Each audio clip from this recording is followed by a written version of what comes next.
Okay, thanks everyone. So I'm going to talk about some of the ideas we've been developing at JSU over the last maybe 10 years or so, but this idea really started to take contour mostly over the last 3 years through the collaboration work we've been doing with GSQ. So thanks GSQ for funding this project in the last 3 years and also for being very good collaborators. They've been very helpful in sharing data and helping with all kinds of things.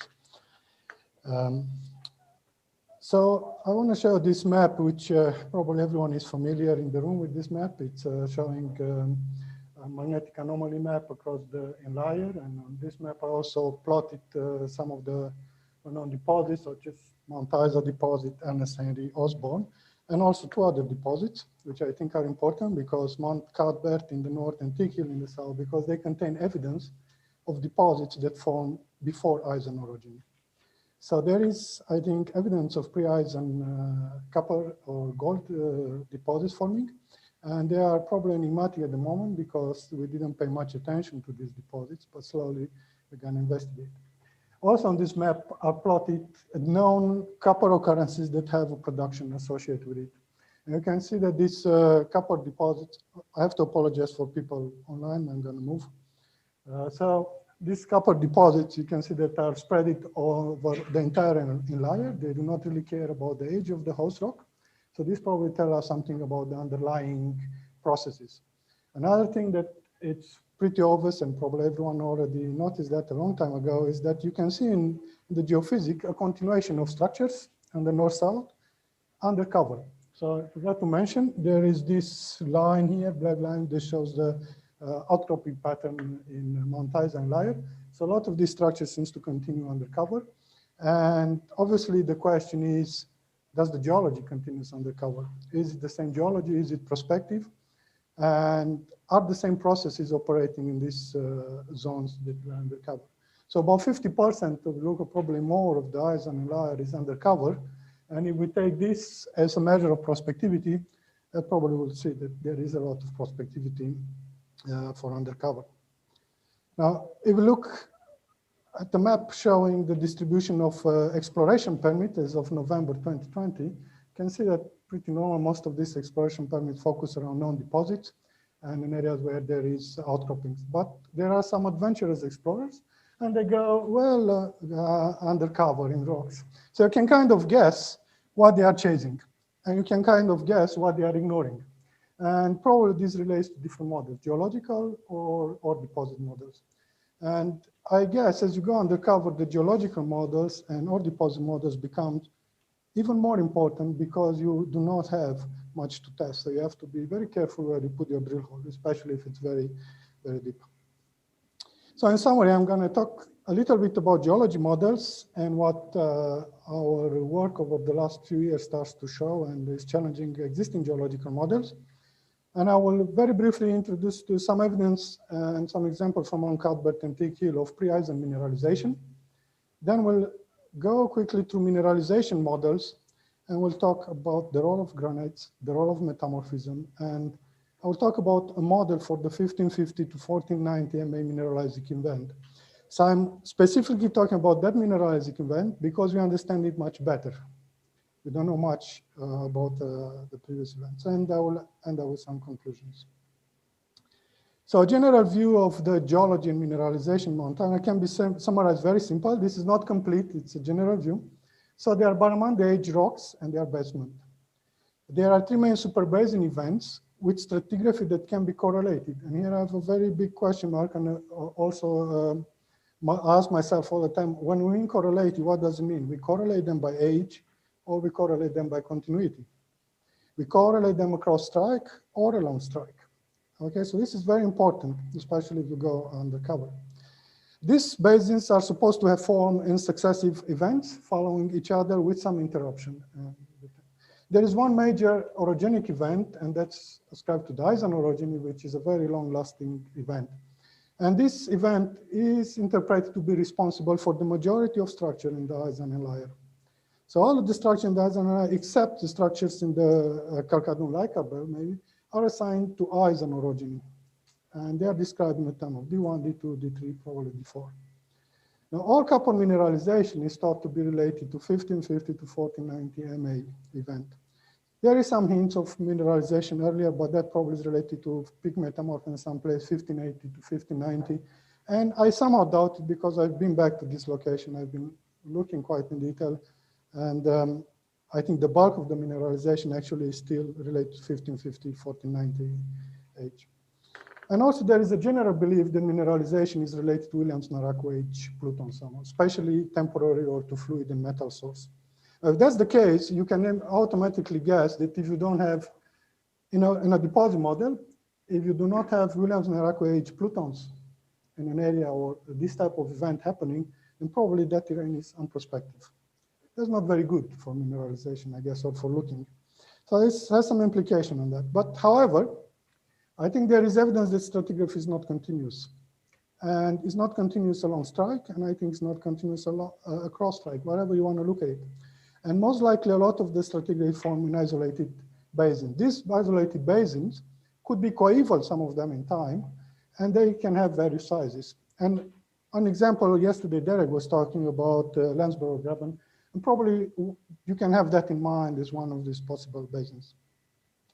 I think there are at least 3 separate orogenic events, and each of these has related structures. There is a strong Eisen overprint, and the nature of this overprint is still unclear, but in some parts is on the structure, in some parts it's just a matter of metamorphism. Copper mineralization seems to occur during all of these orogenic events. How much and how, that's a matter of questions still to be answered. And most mineralization is related, and here I want to make sure it's not, I don't say it's hosted, I say it's related to 1790 to 1750 MA volcanosedimentary units. And I will just briefly say why I think that's because these units have the right characteristics to release the amount of chlorine that is needed to move these minerals around, metals around. The 1550 to 1490 MA event is a major overprinting hydrothermal event. And this event can be recognized across the Eisen, from the eastern to the western succession can be recognized in terms of thermal and probably hydrothermal overprint. So it's a major event. GSQ has been dating a lot of rocks which return zircon ages, the same rock, granites, 1740 or 1780 MA. And what is interesting to be titanite grains in the same, igneous titanite in the same rocks, they return consistent ages 1490 to 1550. That interesting. There is a major overprinting event that resets many isotopic systems that are not very robust. So we have to be careful how we interpret mineralization ages based on isotopic systems on minerals that are not very robust to hydrothermal and thermal overprinting. Let's go to geology model. So this diagram summarizes the stratigraphy and tectonics across the Mount Isa Inlier, and probably most of you are familiar. I will just briefly highlight what it says. So here at the base is the Barramundi and Kalkadun-Leichhardt belt, and initially it's been assigned to cover sequence 1, and now it's considered basement. And that corresponds to the so-called Barramundi orogeny. Now this is a very enigmatic orogeny. There's not much known about it if you really look in detail. So we have much to learn.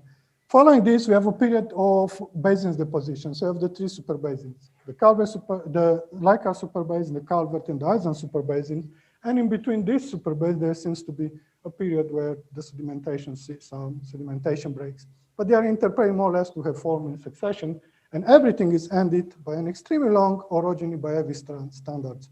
So wherever you're looking in the literature, you can start at 1650 and end to about 1490 MA. So this is about 150 million years of continuous orogeny.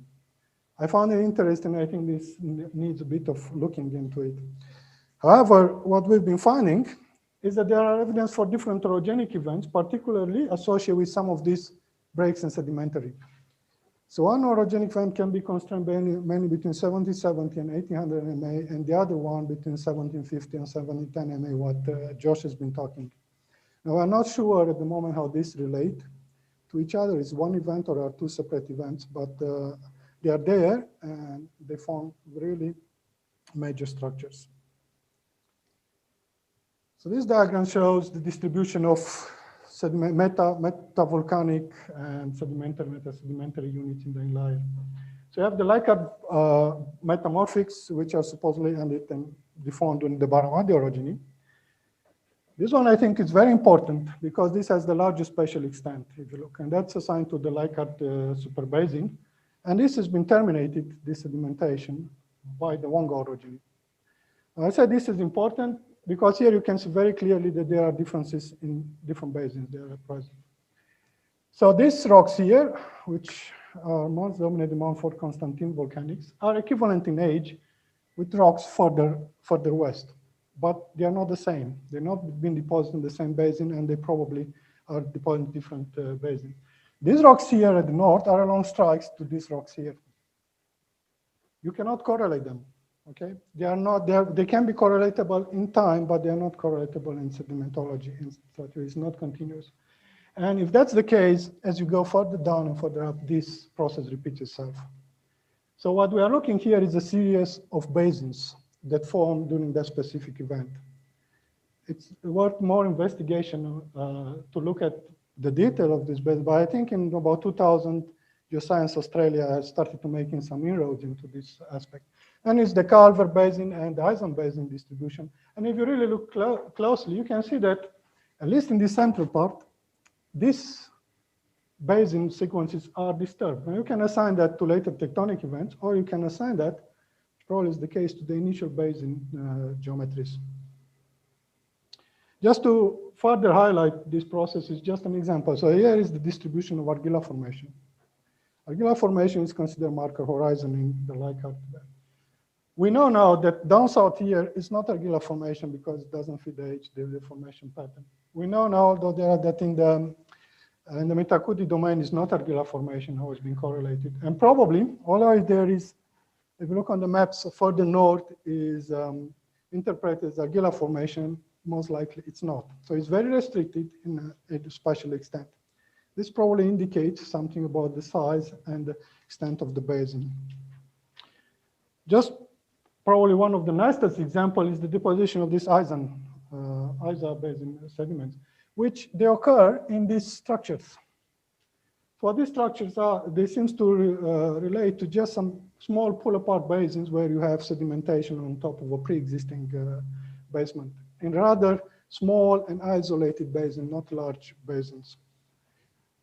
Nevertheless, the process that does sedimentation can be wide in extent, but the sedimentation itself is not wide, it's localized. Think that way. So next, we're going to look very quickly at some deformation, but George touched on some of this. I'm not going to spend a long time. So we're going to look at Mount Godkin, Mary Kathleen, and at Tick Hill, just to see how these things have been interpreted. So the deformation and the folding and the structure fabric in all of this location have been interpreted as being D2 Eisen upright folds. This is due to the regional east-west compression, and that's it.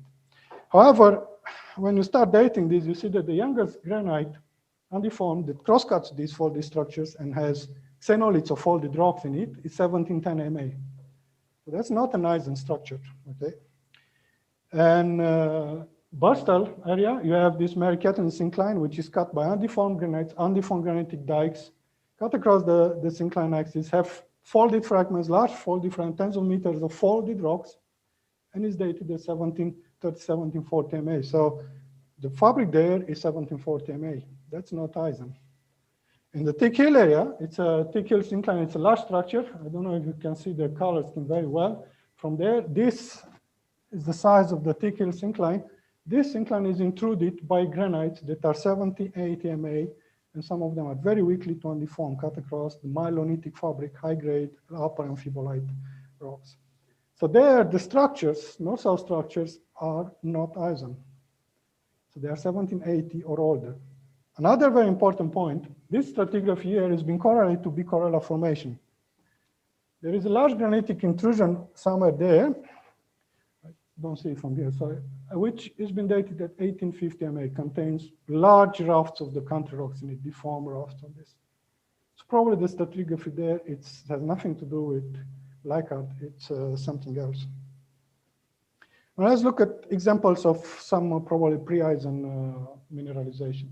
So I'm going to take you to this location here in the northern part, in the Kalkadun Leica belt at the Mount Cuthbert deposit.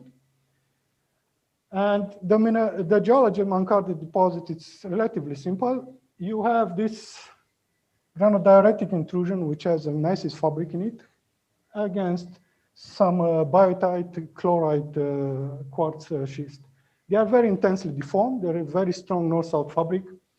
Next to the margin of this grain along the margins here, you develop a myelonitic fabric. ShearSense indicators indicate tricyclic movement. You have a steep lineation dipping north. So the fault dips generally west. So you have a bit of normal component on it. Here is the Mount Cuthbert infrastructure and deposit. And along all of this structure, 2 kilometer long structure, you have mineralization. Probably you cannot see from there, but there's been mapped a lot of mineralized veins along that structure. Another important thing to notice here, this granite is 1883, and these granites here intruding, they are completely undeformed. The foliation does not wrap around these granites, and they are 1863 in age. That's put a good timing constraint on the deformation there and the timing of these structures. This is just an example of the ShearSense indicator. There are plenty of them. Fabric is really strong all across as you go into this. So it's very clearly dextral. Lineation is steeply dipping north, and foliation slightly dips. However, you can measure the mineralized veins. And the mineralized veins are mainly carbonate. There is some quartz in chalcopyrite, and there is some biotite and chlorite alteration around this. So if you measure these mineralized veins, you see that they are mainly steeply dipping north distanding, these veins. And more likely, they are consistent with the movement along that fault, consistent with that. So these veins most likely are synkinematic.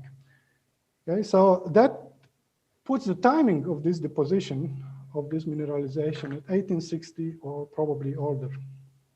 We'll look on this. Let's move to Thick Hill in the Mary Catlin. So Thick Hill is in the southern part of the Mary Catlin domain. And this is the same map we looked earlier, and that's a blown up map of where the Thick Hill deposit is located. Here we have a strong myelonitic fabric, high grade upper amphibolite, probably going close to granulite facies places. And this fabric has been intruded by different granites. So the stratigraphy here is the granite that it's 1850. It's a large granite has been mapped as Thick Hill granite attributed to the Burstal events, 1740. And it's much older. Has rafts of the stratigraphy in it. And there are a series of granite dikes or granites that intrude across this fabric and are slightly false on the synkinematic timing, indicate that the deformation there is 70 or older. Now, if you look into the high-grade fabric, so here is an example of one of the upper amphibolite facies calcilicate sequence, which is strongly metamorphosed and deformed. And if you look where the gold is sitting inside hornblende. It's sitting inside peak metamorphic minerals. Sits inside hornblende, sits inside clinopyroxene, many examples. There is a very good case of mineralization actually being 1770 or older. Now, of course, I'm not going to go into detail. There is some evidence of some of the mineralization being remobilized, but how important that remobilization is and when it occurs, it's a matter of debate. Now let's look a bit at the mineralization models and start with the role of granites. So we've been as part of this project, a compilation of the granite geochemistry, and we're collecting new data, and we start to look at different fertile indicators. And most of the fertile indicators you have to relate to other systems where you have good connections. So if you look, in general, as a general rule, it's very difficult to differentiate between, let's say, Calcadon, Burstal, or Williams-Naraku age granites geochemically. They are very similar, very subtle differences. Look, there is no much difference in the stage of evolved of this. So although on this diagram, there seems to be some kind of difference between moderately and strongly evolved, actually that difference is tiny. Okay, it's just because you put a boundary there. If you look at their oxidation state, it's very similar from one intrusion to another. So it doesn't tell you much about the oxidation state. If you look at some fertility indicators, whatever they mean, I'm not going to go into much detail. Here is the field for the supposedly fertile porphyry, and all of our granites fit there, down there. There is probably a good reason for that. So they do not seem to be particularly fertile, or, in my opinion, the Williams-Naraku do not seems to be more fertile than any of the other granitic phases. Now, there are some general observations to be made if you work in the field about this granite. Let's first start with this map. So this map shows the distribution of different granite suites. And right here on the eastern side are all the Williams-Narako granites. And I plotted the calsilicates of the coronal formation because I think they're very good for tracing whether or not the granites release fluid. Why? Because there's a lot of marble. And if the granite intrudes in this and forms a skarn, then you see this granite release a lot of fluid, or if it forms a contact or something. It's a good trace. I challenge you to show me wherever these granites intrude a result of this granitic solving fluids. So in general, and these are our estimate, these granites have been in place between 10 and 15 kilometers depth. That's a little bit too deep for that typical magmatic hydrothermal transitions. Some of them have evidence of the metamorphic aureole, but most of them don't. And that probably tells us that the grade of the metamorphic rocks where they intruded in was very similar to the temperature of intrusion, so there was no much heat exchange happening. There's no evidence of massive fluid released. So most of these granites do not have fluid solution textures. There is a lack of veining in the vicinity of these plutons. You don't have lots of veining, so that, okay, lots of fluids being released from these plutons. You have some veining, but most of the time you can attribute it easily to the metamorphic reactions. The surrounding country rocks are mostly unaltered. And when I mean unaltered, I mean it's no alteration that you can relate it directly to these granites. There is massive sodic alteration over the entire Mount Isa Inlier, but you cannot reliably relate it to these granites. And there is a lack of skarn alteration. So in many places, these granites intrude into marbles, into calcilicates. You see absolutely no alteration developing. Some plutons have some associated pegmatites, but these are very minor and do not really indicate large amounts of fluids being released. Another thing to consider to display is the wide variety of metals found in these copper deposits. You can find almost anything. And it's very unlikely that these granites produce this variety of metals or produce the fluid that carry all of these metals. However, there are some exceptions. And I think Boston and Mount Godkin plutons and Mount Filbrecht are the best exception for this, probably where you didn't expect. So why is that? Most of the Boston and Mount Godkin plutons, you look at them, they have this typical deep-seated equigranular texture. However, there are phases within these plutons that display beautiful fluid solution texture, mineralization cavities, unidirectional solidification textures, veining, and skarn alteration in the country rock, massive skarn alteration around it. Skeletal granites, skeletal pegmatites, all of this indicating that fluid is being exhaled from these granites. And probably the best example I've seen of a deposit that can be related to fluids released from magma is Mount Colin deposit.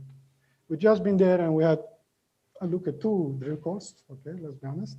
I had a look underground, but all the indicators are there. If it's something you look and you think something is coming from a granite, that's it, okay? What about the magmatic metamorphic connection? So this is just a preliminary data. We are collecting more and we just have to interpret more. This is just the haploisotopic evolution for the inlier, so different age rocks. But you see that the Chalcedon age granites, they go from relatively, let's say, juvenile to much more evolved, while most of the Barstar-Wonga granites, they sit there on that 0 line, so showing contribution probably from both juvenile or more evolved sources, but probably mostly juvenile. But when you go towards the Williams-Narako age, they are increasingly more negative values.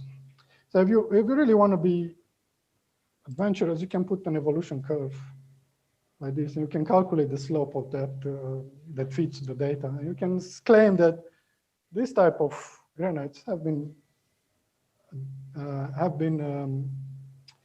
melting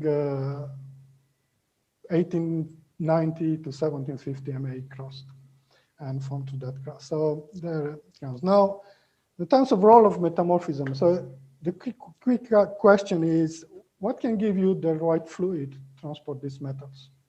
And if we look at the compilation of data sets from different metamorphic terrains, and where in these metamorphic terrains you have the right salinity, in rocks that form in deep basins, in ocean basins, and in accretionary prism typical, you have a consistent range of salinities, and they are very low. And this salinity is contrary to the belief, appears to be preserved through metamorphism. If you look at rocks deposited in shallow platform sediment, shallow platform sediments which have evaporites, cadmiums, and so on, the salinities are much higher. So this box encompasses this range of deep marine rift type sediments. While this here we see a much higher range of salinities. And this salinity seems to persist through metamorphism, someone preserved, and they can be released if the right conditions are met. Where the salinities for coupled mineralizations, it's based on fluid inclusions in Mount Isa, it's somewhere here in this field. So you need some potent fluid that release high salinity, some potent mechanism that has potent fluids that are released to transport these metals. If we look a bit furthermore at what salinities or chlorine-bromine ratio in this case tells us about this difference. So at Mount Isa copper deposit, in the underlying basalts and in the deposits have been measured chlorine-bromine ratios quite narrow. In the Cloncari IOCGs have been measured a little bit wider but overlapping, so indicating similar type of fluids corresponding. And these have some overlap with magmatic fluids, but it's not much overlap. And seems to be quite different for what is considered typical IOCG scapolite, which is supposed related to intrusions. Now, if you look at the typical metamorphic assemblages, there is wide variety of salinities, but what I wanted to focus is this part here and this part here. So let me highlight that. So this one here is scapolite with mineralization at Elaine Dorothy. So this scapolite with Elaine Dorothy has exactly the same chlorine-bromine ratios like you have in Mount Isa copper in Cloncari IOCGs. And if you look at hydrothermal scapolite, so this is scapolite in veins, large crystal of scapolite with copper mineralization, close to Elaine Dorothy, has same values. Okay, so these values this type of value has to be released from some kind of sediment that have the capacity to produce these values.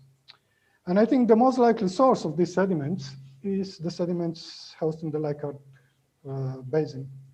They are usually shallow marine sediments, isolated basins favorable for evaporite dissolutions. And we have plenty of evidence of high salinity in these basins. That's why I think that this is important for mineralization, that period of time. Now we have to put a model together for 15 to 49 MA mineralization.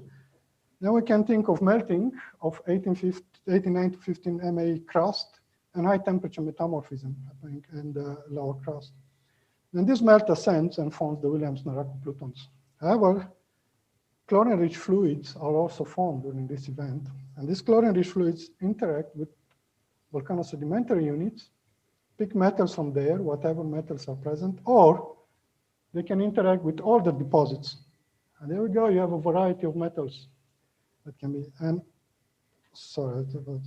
all of this metal-rich fluid now goes and forms copper deposits. Whether or not it's ISA or IOCG style, I think the process is the same, just the geology seems to be different. So in conclusions, if I was running out of time, at least 3 different orogenic events have affected Mount Isa Inlier. Sedimentation did not occur in large intracratonic rift basins. Stratigraphy varies across and along the Inlier. Mineralization formed during each orogenic event. Granites are an unlikely source of fluid and metal for copper mineralization, but some granites look promising. And I think we have to look at individual granites rather than looking at a blanket. And we have to look at textures rather than geochemistry, because geochemistry of the granites do not seem to say too much, because most of the granites that we can sample do not have the right chemistry or textures. So melting of 790, that was supposed to be 1897 volcanosedimentary sequence is the most likely source of fluids responsible for mineralization. Okay, thank you, that's all.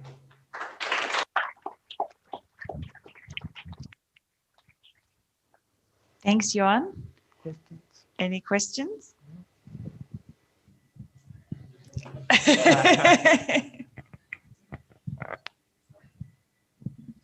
Could you go back to your chlorine bromine diagram? This one? Yeah, that's an interesting diagram. That is just scapolite analyses, or are those So fluid inclusions? these ones here are all scapolite analysis, and these one here are based on fluid inclusions. And so you had the two things you circled. The one was Elaine Dorothy on the bottom there, so it's Yes, the low one is Elaine chlorine. Dorothy, and one is hydrothermal scapolite with copper mineralization.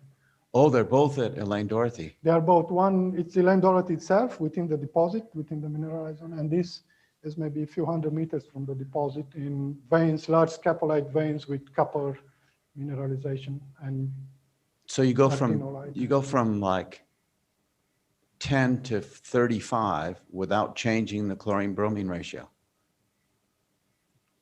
That means there's a lot more chlorine in that upper one, but you're going to have a lot more bromine. Is that what that says? Well, that's what it says, yes. You have to have a lot more bromine. That's kind of odd, isn't it? Yeah, it's kind of odd, but here, if you look what happens, actually, some of the analyses go this way. So there seems to be, so it's the skarn that is overprinted the mineralization, and there is earlier scapolite that gets overprinted. So there seems to be a transition here between the pre-existing background chlorine bromine values and the new chlorine bromine values assigned to the hydrothermal fluid. And what appears to happen during this process seems that the chlorine seems to decrease and the bromine value seems to increase.